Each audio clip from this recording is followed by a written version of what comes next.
Welcome to the History of North America. I'm Mark Vinette. Let's take a break from our series narrative and listen to my participation as part of a roundtable of podcast historians. The topic involved history on film. If I could produce a big-budget movie about any historic person, who would it be? Join me as I attempt to convince my fellow historians of the Parthenon Podcast Network that George Washington has what it takes to be an exciting modern-day action-adventure hero. Hollywood is calling and the top producers have a huge task. They want to know what movies history podcasters want to make. The sky is the limit. You can make a movie based on any historical event or character you desire. What will it be? We are here to find out what movies some of the top history podcasters in the genre today would choose to produce if they were given this amazing opportunity. We are joined today by Mark Vinette, host of two great podcasts, The History of North America and Historical Jesus podcast, Scott Rank, host of the History Unplugged podcast, and Richard Lim, host of This American President podcast.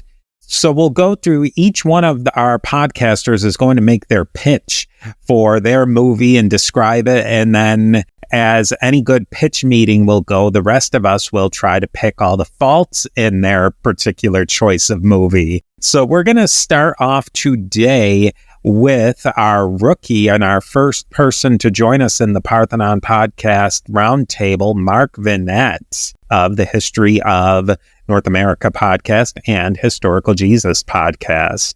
Well, thank you so much, Steve.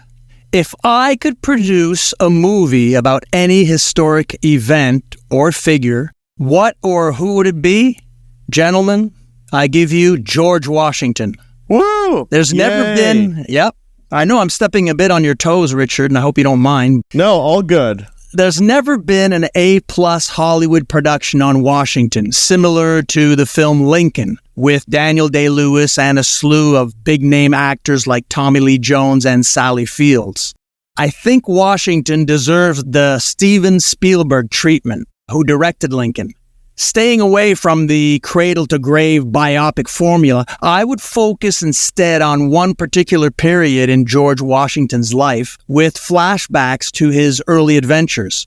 Although I'm well aware that no such film could or would be made in this present-day statue-toppling era, this roundtable has given me the opportunity to dream big, so American history can once again be celebrated on film.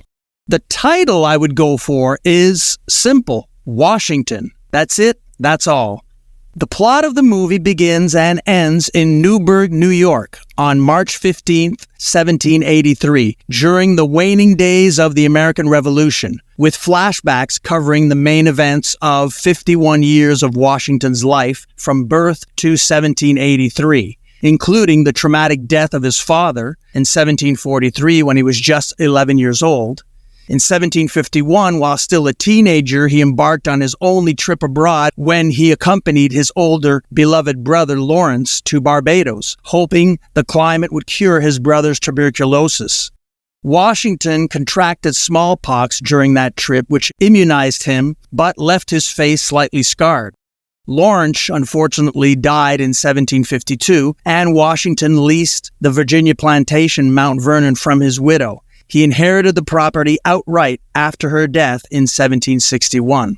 Now, as a young man in 1753, Washington was appointed a special envoy on behalf of the British to the Ohio Valley to deal with the French and Iroquois Indians. The next year, he was promoted to lieutenant colonel and second in command of the 300-strong Virginia Regiment, with orders to confront French forces at the forks of the Ohio, which sparked the French and Indian War. His harrowing adventures during this campaign transformed him, in my opinion, into a modern-day action hero who escaped near death on several occasions. These escapades could effectively be put on film by a talented director like Steven Spielberg. At age 26, he married Martha Dandridge Custis, the 27-year-old widow of a wealthy plantation owner, and proceeded to become one of the richest men on the continent.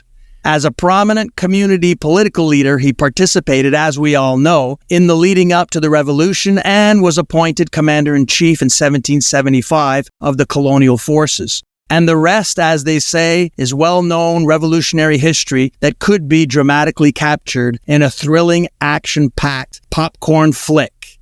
So, as mentioned, the film would be set in Newburgh. George Washington's 1783 Newburgh Address was one of the most important and dramatic speeches in his military career. The soldiers who gathered in Newburgh were tired, bloody, homesick, and unpaid. They were also on the brink of mutiny. Prior to Washington's speech, the soldiers had circulated petitions criticizing the Continental Congress and contemplating widespread insubordination. When Washington heard of these mutinous rumblings, he was horrified. A large-scale mutiny by American soldiers would shatter the public's confidence in the military, vindicate Great Britain's skepticism about the American experiment, and tarnish the young nation in the eyes of the world. Explaining his decision to address the soldiers in Newburgh to Alexander Hamilton, Washington wrote, "I was obliged to rescue them from plunging themselves into a gulf of civil horror from which there might be no receding." On March 15, 1783, Washington delivered this address to the senior officers of the Continental Army. In his speech, Washington emphasized many themes that he returned to throughout his career, including the importance of public duty, honor, civilian control of the military, and civic Republican virtue. At a key moment in the speech, also to be the key moment of my film, Washington reached into his pocket and revealed for the first time that he had begun wearing glasses, saying, "Gentlemen, you will permit me to put on my spectacles, for I have grown not only gray, but almost blind in the service of my country." Many soldiers apparently were moved to tears in this dramatic moment, and that is how I would end the movie. When I look back at the movies, miniseries, and TV shows that featured George Washington in the past, it's almost disappointing. It's mostly disappointing. Portrayals of the general prior to the 1980s were mostly one-dimensional, reverential cameos or statuesque walk-on parts, as was the case for Jesus, for example, prior to the 1960s. Remember Ben-Hur with Charlton Heston? They never even show the face of Jesus. It wasn't until 40 years ago that Washington finally got his first real, full-length biopic treatment. But the 1984 miniseries that chronicled his life has not aged well, and although actor Barry Bostwick possessed Washington's physical attributes, he lacked his gravitas, bearing, and stature. Talented actress Patty Duke was excellent, by the way, as his wife Martha. In the 2008 HBO series John Adams, Washington's portrayal by American actor David Morse was interesting, but not great. A solid B+, but not an A+. Although I enjoyed the recent TV series Turn, Washington Spies, American actor Ian Kahn's portrayal was a little too politically correct and overly sensitive for me. The real General Washington was a tough dude and action-adventure hero, not some whimpering, introspective, soul-searching soy boy. My choice of actors for my big-budget blockbuster would include or could have included Liam Neeson or Hugh Jackman, but they are too old for the flashback sequences featuring a young Washington. Oppenheimer star Cillian Murphy is an interesting choice, but he's only 5 feet 7 inches tall, while the real Washington stood an impressive 6 feet 2, which is quite tall for the time period. Swedish actor Alexander Skarsgård makes for an interesting choice, but my ultimate pick would be the dashing 40-year-old 6 feet 1 British actor Henry Cavill, aka Superman, who also appeared in the excellent The Tudors TV drama. My choice of female actors or actresses, and I never know if we should call women actors or actresses. I guess it's like pronouns, that's a bit confusing. Anyway, English actress Kate Beckinsale is a favorite of mine, But entering her 5th decade, she is too old for the flashback sequences featuring a young Martha. At 40, Emily Blunt makes for an interesting choice, and so does young British Oppenheimer actress Florence Pugh, who has the diminutive stature of Martha, who as a girl of 18 was about 5 feet tall, no more, dark-haired, and she was gentle of manner.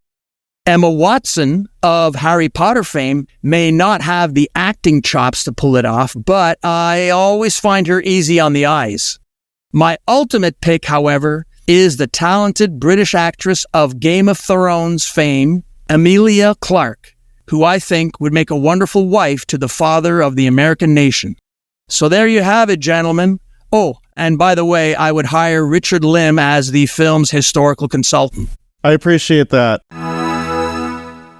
Join me next time to hear how my fellow roundtablers reacted to my big and bold movie proposal. I'm Mark Vinette, and I hope you're enjoying the ride.